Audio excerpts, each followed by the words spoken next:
Cette série est en train de faire un quasi sans faute. Salut à tous, bienvenue sur Frad Movie, j'espère que vous allez bien. Installez-vous confortablement, aujourd'hui on va parler de House of the Dragon, épisode 9.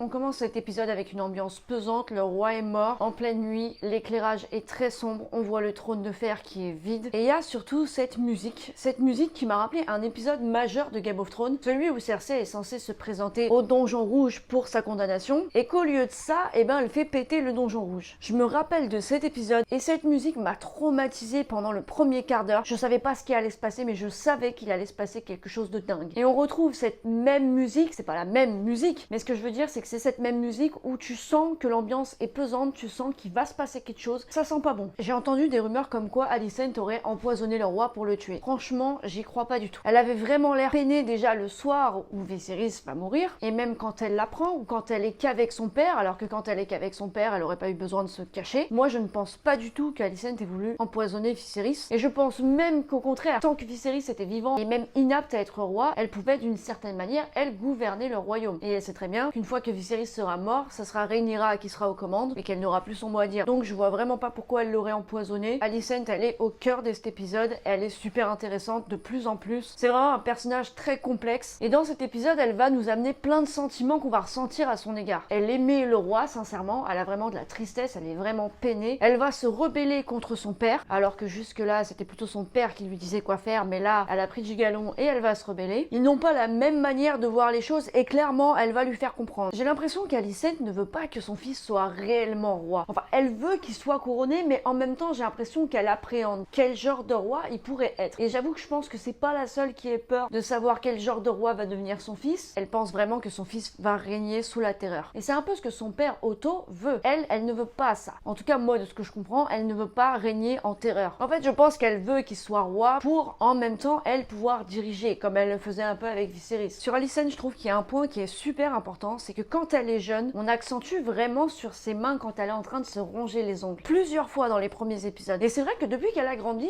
je l'ai pas souvent vu faire. Et en fait, dans cet épisode-là, on peut voir qu'Alicent commence de nouveau à se ronger les ongles et à s'arracher un peu les peaux. Et en fait, ce signe, il est très clair. Le fait de se ronger les ongles, de s'arracher les peaux, c'est un signe de stress, de nervosité, de malaise. Et en fait, ça nous explique totalement dans le contexte dans lequel elle se trouve. C'est-à-dire qu'elle ne sait presque pas comment gérer cette situation. Elle est en stress total. Elle essaye de la gérer du mieux qu'elle peut, mais elle sait qu'à n'importe quel moment, tout peut lui échapper. Et je pense que le fait de se ronger les ongles, de s'arracher les peaux, c'est très important. Elle va envoyer Sir Cole et son fils indirectement rechercher Aegon pour qu'il devienne roi, qu'il soit couronné, et elle les envoie avant que les acolytes de son père aient trouvé le jeune Aegon. Parce qu'elle sait que si son père le trouve avant, il va la devancer et il va pouvoir un peu monter le bourrichon d'Aegon pour, en gros, faire régner sous le signe de la terreur. Et comme je disais, je pense que c'est pas ce qu'elle veut, donc elle tient vraiment à ce que Sir Cole et son fils le retrouvent vraiment avant les acolytes de son père. Alors elle essaye d'agir comme une reine, oui, elle le fait pas trop mal, mais c'est pas du tout dans la bonne optique, je pense. Elle essaie de cacher par tous les moyens dans les premières heures que le roi est mort. Je pense pas que c'est ce qu'il faudrait faire, mais je pense que principalement elle ne veut pas que Rhaenyra la prenne aussi vite. Elle s'empresse de couronner son fils roi pour pas que Rhaenyra ait le temps d'arriver et que ce soit un peu la guerre avant, parce que quand il sera couronné, il y aura presque plus rien à dire. Même si c'est pas le cas, hein. On sait très bien que Rhaenyra va pas dire ah bon bah il est roi, bon bah je retourne à Pendragon, puis quand vous avez besoin de moi vous m'appelez. Je pense pas que ça va se passer comme ça. J'aime aussi ce moment où elle essaye de flatter Rhaenyra en disant c'est toi qui aurais dû siéger sur le trône, mais en gros maintenant, bon bah voilà, t'es parraine, je suis parraine, mais toutes les deux on peut aider la couronne. Ouais, c'est une sorte en fait de manipulation pour rallier Rhaenys chez les Verts, dans son camp. Mais pas con Rhaenys, je pense qu'elle a compris un peu le délire. Quand elle est avec Larys et qu'ils parlent tous les deux et qu'elle commence à se déchausser, au départ je me suis dit bon...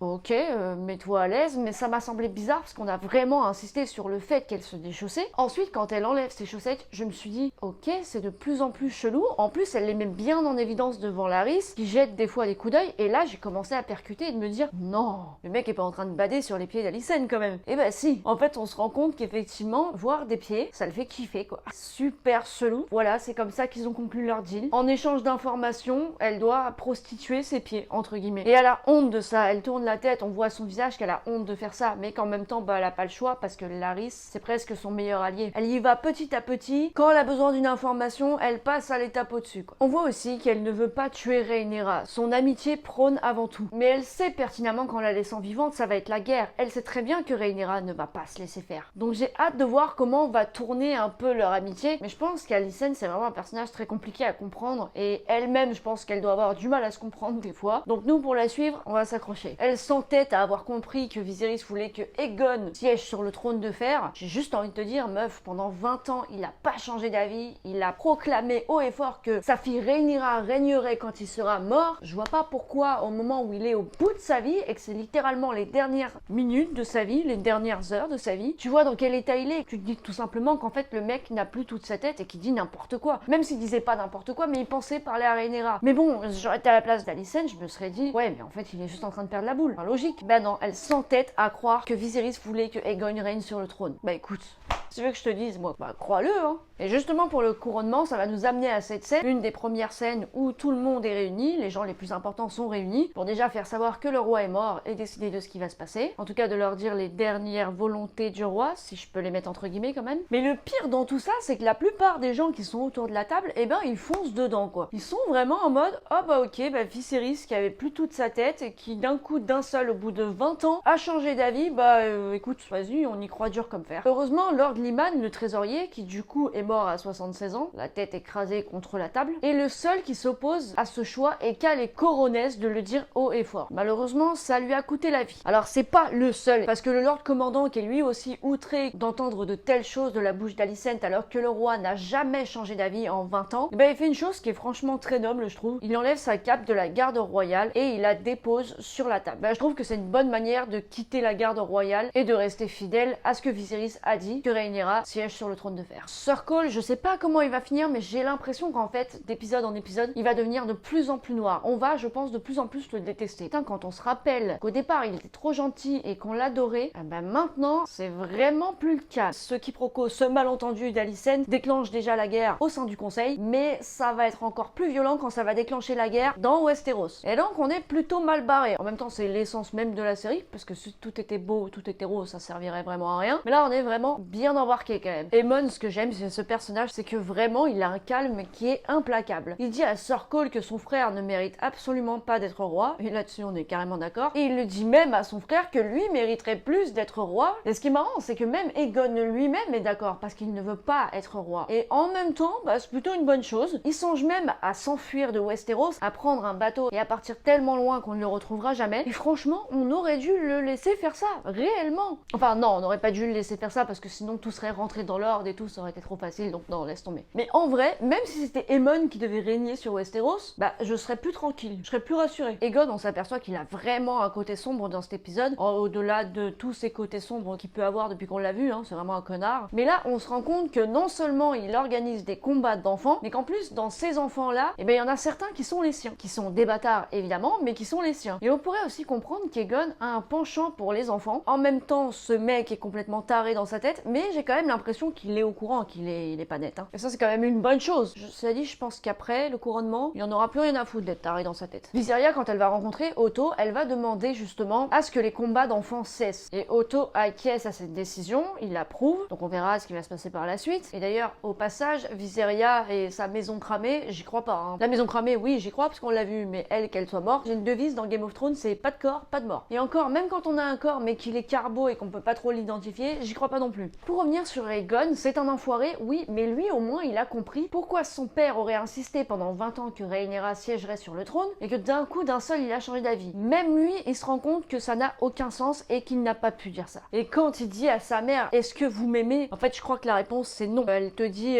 mais quelle question? Parce que c'est pas genre, mais quelle question, mais bien sûr que je t'aime. Non, c'est genre, j'ai pas envie de te le dire parce que t'es mon fils, mais je t'aime pas vraiment, non. Et d'ailleurs, cet amour qu'il n'a ni reçu de sa mère ni de son père, eh ben je pense que c'est ça qui l'a toujours un peu peu profondément blessé. Et envers le peuple qui l'acclame, qui a quand même eu du mal à l'acclamer, hein, on était plus sur une confusion au départ que sur une foule qui était en délire. Mais de par cette foule, eh ben, je pense qu'il va prendre l'amour qu'il n'a pas reçu de ses parents. Et quand vient le couronnement de Aegon et qu'on lui met la couronne, on insiste vraiment sur le fait qu'on lui mette la couronne. On la pose doucement, la séquence est presque au ralenti, et on a l'impression qu'en fait la couronne elle est trop grande pour Aegon, comme si en fait il n'était pas digne d'être roi. Alors oui, évidemment, on n'a pas tous le même tour de tête, d'accord, mais on insiste tellement que ça signifie quelque chose. C'est Aegon l'usurpateur, il ne mérite pas d'être roi, et en plus il en est pas digne, et c'est pas lui qui a été choisi. Et donc le fait que la couronne soit trop grande, ça pourrait un peu nous rappeler qu'il n'a pas du tout sa place en tant que roi. Le dragon de Rhaenys qui déboule de sous terre, clairement j'étais pas prête, mais alors je me suis demandé ce qui se passait, je me suis dit waouh, mais what the fuck, qu'est-ce qui se passe? Et en fait je me suis dit au départ, ouais c'est soit Rhaenyra, soit Daemon, ou les deux même carrément, sauf qu'il y avait qu'un dragon, mais en même temps quand j'ai regardé le générique, il n'y avait pas leur nom au générique, donc c'était pas possible que ce soit eux. Donc je me demandais vraiment qui c'était, et en fait c'est Rhaenys, je m'attendais pas du tout à ce qu'elle fasse ça. Si elle arrive avec son dragon, c'est clairement pas pour faire la causette au nouveau roi, mais plutôt pour s'opposer au choix que Aegon règne sur le trône de fer. Cette scène, elle a été ouf, je m'y attendais pas du tout, mais vraiment pas du tout. Et d'ailleurs, c'est marrant parce que je parlais de la musique et de Cersei qui avait fait péter le donjon rouge, et du coup, le feu grégeois vient de dessous et c'est le sol qui explose, et ben on a en fait exactement la même chose. Voilà, c'est pas un feu grégeois qui vient du sol, c'est un dragon qui vient du sol qui explose tout. Et ben en fait, si on revisualise la scène de Cersei, quand elle fait péter le donjon avec le feu grégeois, et ben on a la même scène, que tout pète du sol. Et c'est exceptionnel. Bon, sauf que Cersei, vraiment, tout a éclaté, hein. Plus personne n'était vivant en 2 secondes. Là, il y a eu des morts, c'est sûr, mais il y a quand même une bonne partie de la population qui est toujours vivante, dont les principaux, le roi, Alicent, ses enfants, Otto, tout le conseil et toute la garde royale. Rhaenys, elle va vraiment avoir la haine quand elle va apprendre que personne l'a prévenu que son père est mort, et je pense que Daemon, ça va être pareil. Il va l'avoir très en travers de la gorge de ne pas avoir été prévenu que son frère est mort, et que en plus, ils ont couronné Aegon derrière leur dos. J'ai hâte de voir ce que ça va donner, j'ai vu la bande-annonce, ça va péter. Il y a une question que je me suis posée sur le signe d'Alicent, elle a une espèce de croix.